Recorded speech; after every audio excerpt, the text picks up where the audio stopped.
apresentação sobre a atualização do Marco Legal do Saneamento Básico.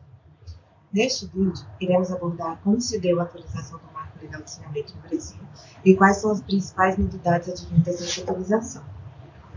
Bem, sabemos que o saneamento básico é uma das políticas públicas mais estruturantes para o desenvolvimento do Brasil. Ele está diretamente associado à saúde pública, à preservação ambiental, à redução das desigualdades sociais e ao crescimento econômico. Ao mesmo tempo em que é uma política pública muito importante, trata-se de um dos setores que historicamente enfrentam grandes desafios, especialmente relacionados à baixa cobertura de serviços, à fragmentação institucional e à limitada capacidade de investimento. Durante décadas, o país conviveu com déficits significativos no acesso à água potável e ao esgotamento sanitário. Milhões de brasileiros ainda não contam com serviços adequados, realidade que afeta de forma mais intensa populações de baixa renda, as áreas periféricas urbanas, as comunidades rurais e regiões mais vulneráveis. Em 2020, eram cerca de 30 milhões de pessoas que não contavam com sistema de abastecimento de água e cerca de 100 milhões de pessoas que não contavam com serviço de coleta e tratamento de esgotos. Esse cenário evidenciou uma necessidade de mudança estrutural no modelo de organização e financiamento do setor. Além disso, havia outras questões que mereciam atenção.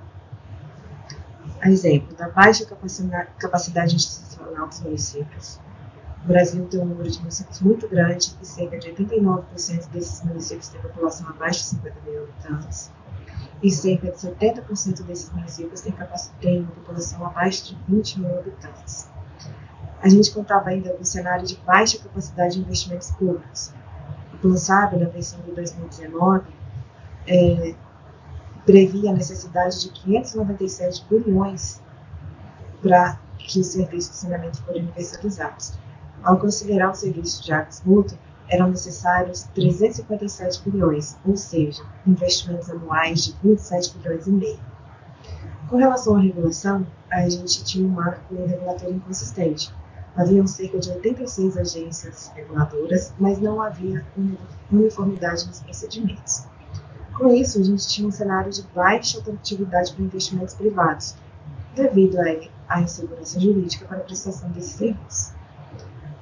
Percebendo, então, todas essas questões, o Poder Executivo Federal criou um grupo de trabalho interministerial, composto de membros da Casa Civil e de vários ministérios, a exemplo do Ministério das Cidades, Meio Ambiente, Integração Nacional, Planejamento, trouxe também o Banco Nacional de Desenvolvimento Econômico e Social, a Caixa Econômica Federal, e também realizou diversas oitivas com agentes públicos e privados do setor de saneamento.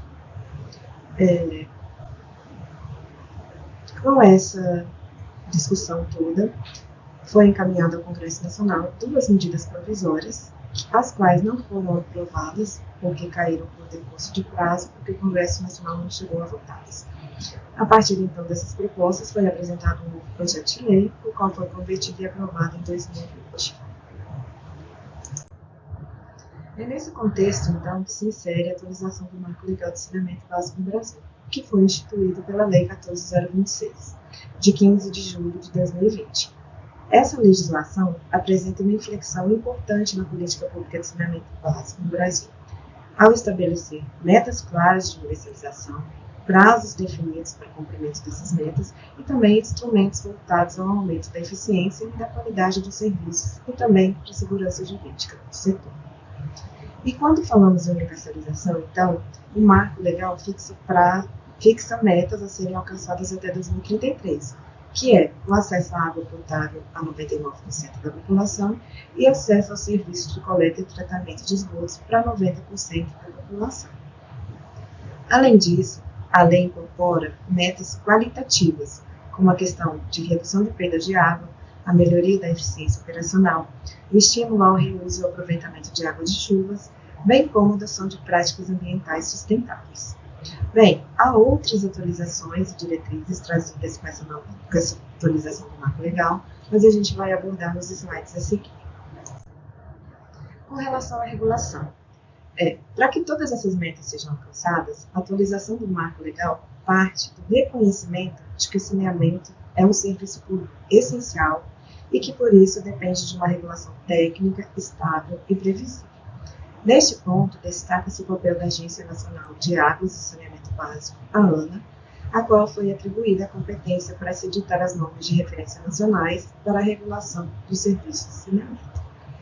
As normas de referência editadas pela ANA buscam promover maior uniformidade regulatória no país, respeitando as competências locais, mas também estabelecendo diretrizes comuns relacionadas à estrutura tarifária, à qualidade dos serviços, à eficiência, à sustentabilidade econômica e financeira e também à proteção dos usuários.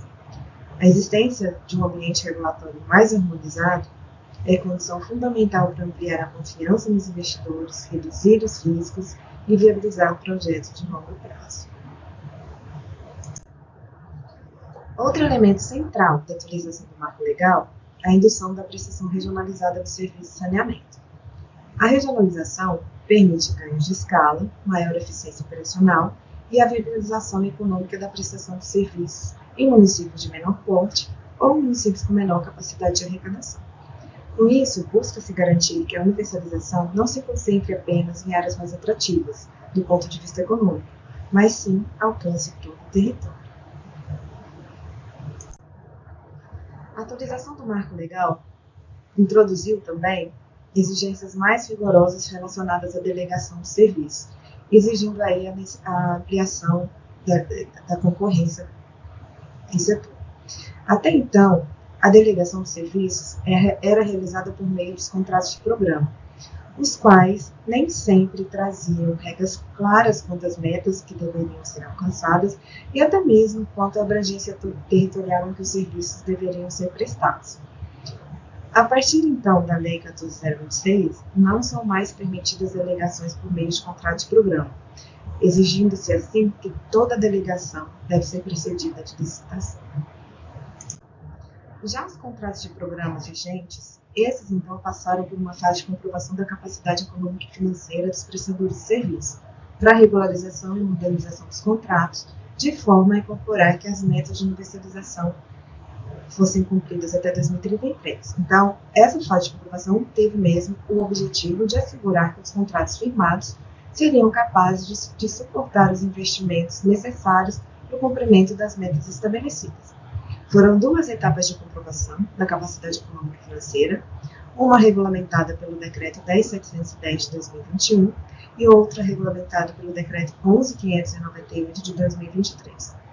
Como resultado, tivemos vários contratos de programa com comprovação da capacidade econômica e financeira, que se encontram então em situação de irregularidade, mas alguns contratos que não conseguiram comprovar encontram-se em situação de irregularidade, sendo que devem esses promover a transição para a contratação regular. Como resultado desse novo ambiente institucional e regulatório, o setor de saneamento tem observado um crescimento expressivo dos investimentos. Desde a atualização do marco legal, foram realizadas dezenas de concessões em parceria público-privadas, que envolvem um volume significativo de recursos e um potencial atendimento a milhões de pessoas. Esses investimentos representam uma oportunidade concreta de acelerar a expansão de serviços e melhorar a sua qualidade. Uma outra diretriz trazida pela atualização do marco legal é a questão da sustentabilidade econômica e financeira. Essa foi uma diretriz orientada principalmente para o componente resíduos sólidos urbanos, visto que a maioria dos municípios brasileiros ainda não cobram por serviços prestados, e quando cobram, fazem por meio do IPTU. A lei então inova em trazer essa necessidade da cobrança e, quando pela não instituição dessa cobrança, uma sanção em que os municípios responderão pela renúncia de receita. À época de publicação da lei, em 2020, o cenário era de que apenas cerca de 1.800 municípios cobravam pelos serviços de resíduos sólidos. Além do papel da regulação, da prestação regionalizada e do estímulo a novos investimentos, há também o papel do fortalecimento da governança, que é outro pilar fundamental dessa política pública. Nesse sentido, destaca-se a atuação do Comitê Interministerial de Saneamento Básico, o CISB, que é o responsável por coordenar a política federal do setor, promover a articulação entre órgãos e orientar a alocação dos recursos públicos de forma estratégica e integrada. Em síntese, a atualização do marco legal de saneamento básico no Brasil representa uma forma de como o país estrutura e executa essa política pública.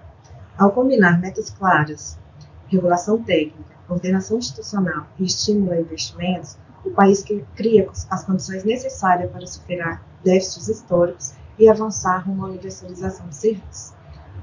O desafio que se coloca agora é transformar esse arcabouço normativo em resultados concretos no território, garantindo que os benefícios do saneamento alcancem toda a população, com qualidade, com eficiência e com sustentabilidade. Esse é um passo essencial para promover a saúde, a dignidade, a resiliência e o desenvolvimento para o Brasil. Bem, aluno, fique agora com os próximos módulos. Espero que você aproveite bastante este curso. Muito obrigada e até mais.